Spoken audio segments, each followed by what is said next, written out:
Zee 24 तास एक पाऊल पुढे।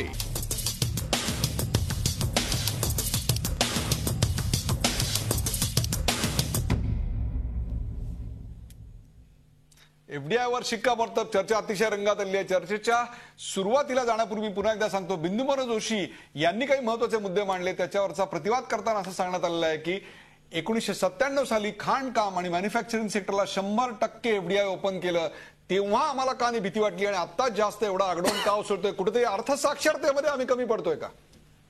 मला आता यावर बोलायचं, एक मिनिट बोला। मला असं म्हणायचं आहे, पोद्दार साहेब, एक नम्र विनंती आहे। विनंती अशी आहे की एवढा जर मुद्दा असेल तर तो पार्लमेंटमध्ये मतदान घेऊन घ्यायला पाहिजे। आता समजा झाला नसेल तर 14च्या निवडणुकीमध्ये काँग्रेस पक्षाने या मुद्द्यावर एक पॉइंट घेऊन निवडणूक लढवावी। इतकी घाई का झाली? लोकांचं सगळ्यांचं मत असेल तर द्या ना, मग काहीच हरकत नाही। सामान्य माणूस, सामान्य व्यापारी त्याचं मत घ्या ना। जोशी सर, तुमचं म्हणणं अगदी बरोबर आहे, पण 2014 साली they will face the elections. मग जायचे ना, इतकी वर्ष गेली ना। आपण प्रत्येक गोष्ट हा साधा एक्झिक्युटिव्ह गोष्ट घाईनी करायची तुम्हाला का घाई सवय लागली? बिंदुमोहन जोशी, तुम्हाला असं नाही का वाटत की प्रजातंत्र आहे ना, मग या प्रजातंत्रामध्ये अशी आर्थिक हुकुमशाही नाही चालत। नाही, प्रजातंत्र आहे, प्रजातंत्रामध्ये प्रत्येक गोष्ट मला माहिती आहे। कायदा 1980 साली मी सादर केला, तो पास व्हायला 12 वर्ष लागली। ठिकठिकाणी सगळ्या चालण्यातून जावं लागलं। मी अण्णा हजारांना म्हटले की उपोषण करून कायदा नाही होत, हे संवाद आहे, प्रजातंत्र आहे, याच्याची चंद्रशेखरजी आपल्याला उत्तर देत आहेत। उत्तर असं नाही, पण बिंदू माधवजी, मी तुमच्या मताशी पूर्णपणाने सहमत आहे की जर तुमच्याकडे संसदीय लोकशाही असेल तर संसदेची निवडणूक किंवा संसदेची चर्चा ही त्या मुद्द्यांवर झाली पाहिजे।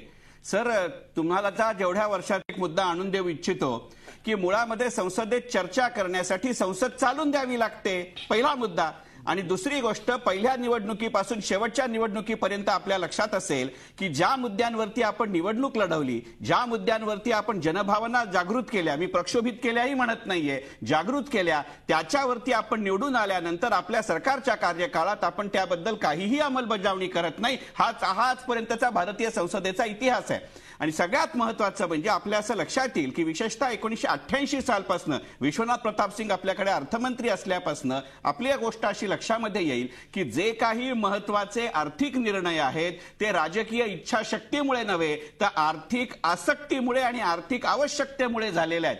आज मी सुरुवातीलाच्या कार्यक्रमाच्या म्हटलं तसं की मुळामध्ये हे सगळेच निर्णय याला असलेली राजकीय पार्श्वभूमी जरा सुद्धा नाकारता येत नाही, परंतु जर ती राजकारणाची किनार किंवा राजकारणाचा गाभा जरी सोडला तरी आजच्या आर्थिक निकषावरती या मुद्द्यांचं मर्यादित प्रमाणात का होईना तर आपल्याला मोकळेपणाने त्याची चर्चा करावी लागेल, एवढं माझं ठाम मत आहे। आता घ्यायचा आहे मला एक ब्रेक, कुठेही जाऊ नका, पाहत राहा झी 24 तास। एफडीआयवर शिक्कामोर्तब आणि शेवटच्या सेगमेंटमध्ये आपण चर्चा करणार आहोत अतिशय महत्त्वाच्या गोष्टीवर, ते म्हणजे याच्यातली टेक्नॉलॉजी आणि याच्यातली कुशल मनुष्यबळ यांचं नेमकं काय होणार आणि त्याहीपेक्षा ग्राहकांच्या बदलत्या मानसिकतेवर। कुठेही जाऊ नका, पाहत राहा झी 24 तास।